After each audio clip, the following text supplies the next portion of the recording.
In the lower 48, it does moderate somewhat as the cold air comes on down. And as a matter of fact, for now, out ahead of the Clipper, which is still over eastern Montana, we do have a bit of a southerly flow. So temperatures are a little bit warmer compared to yesterday, but warmer in air quotes, right? It's still pretty cold out here. 11 degrees in Minneapolis, feeling like -2. Des Moines, that 14 feels like 3. Chicago, 20 degrees with that fresh coating of snow on the ground after almost 4.5 inches yesterday. In fact, you can see just how much snow we still have on the ground, with above average seasonal snow for places like Des Moines, over a foot. Minneapolis is above average, as well as Chicago. So we still have some pretty thick snow out here because the temperatures really haven't warmed up a whole lot since the snow has come down. Now, there will be fluctuation in temperatures depending on the movement of air. At times you will get a little flash of green showing that warm up across the central and southern plains, but for the most part it stays on the chilly side. And then the coldest blast of air that comes through late in the week.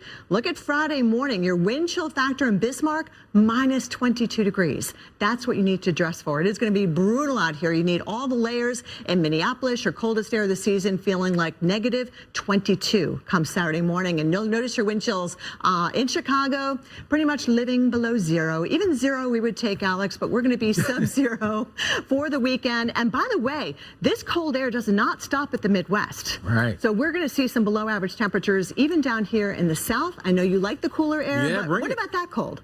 I mean, below 0 is a little much, but let it feel like the season. And yes, I think that it's is definitely matching the season, that's for sure. It is. Well, a special moment over the weekend. That sounds like maybe Reynolds Wolf would probably chime in with that answer too. He absolutely would. But he's like the resident fisher around here, right? Well, make sure you keep those comments rolling on in. You can vote in that poll as well. We will continue to highlight and share your thoughts as we move through the show. All right, speaking of travel, a lot of us are doing that this holiday season. The air does moderate somewhat as it comes south of the border here into the upper Midwest, but it still feels mighty cold in a place like Minneapolis, feeling like 1. Des Moines feels like 9 degrees. So that's what you have to dress for. Lots of layers to cover up. And this is really just the beginning of a very cold week. The end of the week actually gets even worse for a lot of us. Here's the snowpack that's on the ground. We're above average in a place like Des Moines, seeing over a foot for the season. And you can see the snow that's still on the ground from the Quad Cities into Chicago. And even though we have a little bit of a bump in our temperature with that southerly wind, it doesn't last long. Typically, we see those winds change direction as those Clipper systems drop on through. And you can see that happen by Wednesday morning. We are back into that northwest flow, sending our wind chill values down to -5 in Bismarck, 19 degrees, going down to the lower teens in Des Moines as we head towards Thursday morning, -1 there in Minneapolis. And then look what happens up here.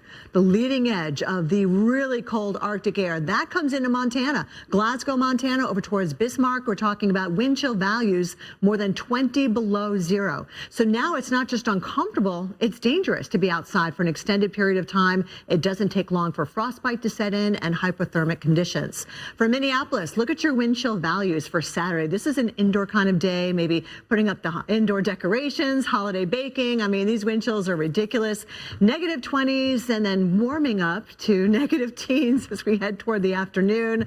I mean, that's just too cold for me. I feel like this cold, it just hurts. It puts that pained look on your face. But for people who live in this part of the country, they're not jogging in shorts sometimes, you know, and I'm just like, it's amazing. I guess they're used to it. I guess so. But yeah, nonetheless, it's still very, very dangerous. No doubt about that. Well, how about a special moment over the weekend in southern groceries getting too hot in the back of the car? So that's true. Usually I have to bring a cooler around with me in the summertime, but this time of year. Really? Wow. Yeah. Oh, I never even thought about that. That's a good thing. Or just have some ice packs, you know, in a bag out there. If you're planning on being out for a longer period. Oh, yeah. Look at that. I like that. Give you an idea. Keep the comments on social media coming and keep voting as well. We'll continue to share your comments. All right. Well, thanks to more, another atmospheric river event really setting up here for us. Yeah, we'll start with the snowy aspect of this, but there will be a lot more rain for places like Seattle and Portland. This is our rainy and snowy season, by the way, here in the western states. And yes, there will be some snow, but you have to go way up to the high elevations of the Washington Cascades, moving across the Bitterroots into Montana, and the Tetons looking for some healthy snow as well. Yeah, getting in on that here. So get a chance to get some fresh powder in some of these spots. But look at the totals we could see in sections of the Cascades now. Highest peaks, but 5 to 6 feet. Yeah. not inches, feet. And then we've got feet, maybe even a foot of rain with this next system kind of perpendicular to the coastline. They rate these on a category scale from 1 to 5, 5 being the most impactful. And unfortunately, when you get up to that territory into a 5, it's more hazards than benefits. So yes, we do need the rain in places like Seattle and Portland, both looking at deficits for the year.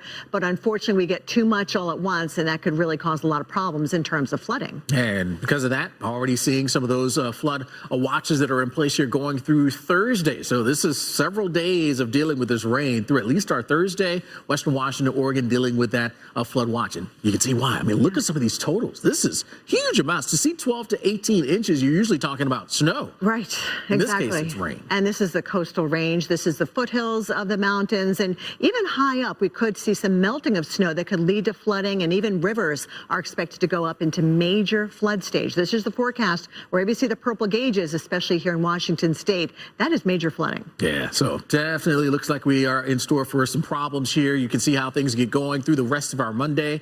Getting into Tuesday, it's still flowing on in. This is basically non-stop for several days, and that's why you get totals like we were anticipating here, because it's the onslaught. It continues. Yeah, the hose just pointed right at us here. Washington State, Oregon, there will be wind involved as well. So power outages are a possibility here, especially where we have high wind warnings.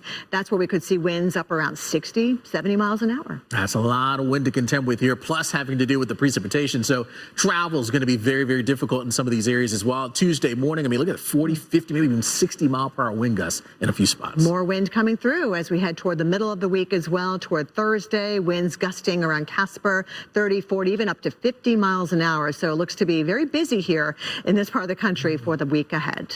We'll be sure to check out our question. Yeah, imagine. Right. Yeah, these guys, and women, right? They got to drive through all kinds of stuff, so they got to know what's going on out there. And don't follow too closely.